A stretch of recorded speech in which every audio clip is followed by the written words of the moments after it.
দর্শক, এ নিয়ে আরো জানাতে রোম থেকে যুক্ত হচ্ছেন সহকর্মী সজীব আহমেদ রিয়ন। রিয়ন, সর্বশেষ কি তথ্য আছে আপনার কাছে চাঞ্চল্যকর হত্যাকাণ্ডের, আমাদের জানাবেন। আপনাদের ধন্যবাদ। প্রবাসের মাটিতে বিশেষ করে ইতালিতে এই ধরনের হত্যাকাণ্ড আসলে প্রবাসীদের মধ্যে একটু শোকাহত আসলে পুরো বাংলা কমিউনিটি আসলে শোকাহত বিরাজ করছে। বিশেষ সেক্ষেত্রে কিন্তু ইটালিয়ানরাও কিন্তু এই হত্যাকাণ্ডকে আসলে তারা তীব্র নিন্দা ও প্রতিবাদ জানিয়েছেন। কেননা এই ধরনের ঘটনাগুলো আসলে ইটালিতে সেরকমটি আসলে হয়ে থাকে না।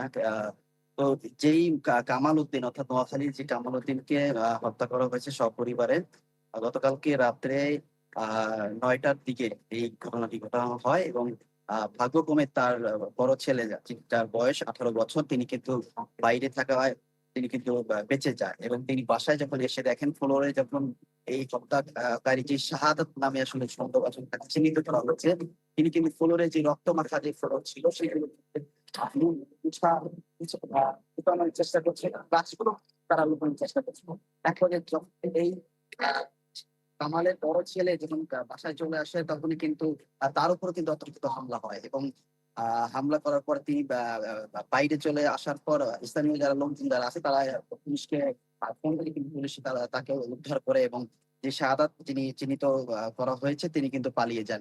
তাকে কিন্তু তন্ন হয়ে খুঁজছে পুরো ইতালি জুড়ে আসলে রেড অ্যালার্ট, বিশেষ করে যেই এলাকাটিতে আসলে হত্যাযজ্ঞ করা হয়েছে সেই এলাকা থেকে কিন্তু রেড অ্যালার্ট জারি করা হয়েছে। আমি দূতাবাসের সাথে আসলে কথা বলেছি। তারা আমাকে যতটুকু জানিয়েছে যে ইতিপূর্বে তারা তাদের পরিবারের সাথে, বাংলাদেশ পরিবারের সাথে এবং স্থানীয় যারা আত্মীয়-স্বজন আছে তাদের সাথে যোগাযোগ করেছে এবং আম আ স্থানীয় যে পুলিশ প্রশাসন আছে তাদের সাথেও কিন্তু তারা যোগাযোগ করার চেষ্টা করেছে। ময়নাতদন্ত শেষে অর্থাৎ আইনি প্রক্রিয়া শেষে কিন্তু তারা বাংলাদেশে এই মরদেহটিকে আসলে পাঠানোর চেষ্টা করবে বলে আমাকে জানিয়েছেন। বাংলা কমিউনিটি আসলে যারা নেতৃবৃন্দ আছে তারাও কিন্তু আসলে এই আ ঘটনাকে তারা প্রবাসের মাটিতে এই ধরনের ঘটনা পুনরাবৃত্তি যাতে না হয় সেটি কিন্তু তারা দাবি তুলেছে। আর যিনি এই ঘটনা ঘটিয়েছে তিনিও কিন্তু বাংলাদেশী। রিয়ন, আপনাকে ধন্যবাদ। নগদ নিয়ে এলো হার না মানা হার অফার। সর্বনিম্ন ১০,০০০ টাকা রেমিটেন্স নগদে পাঠালে থাকছে স্বর্ণের হার জেতার সুযোগ।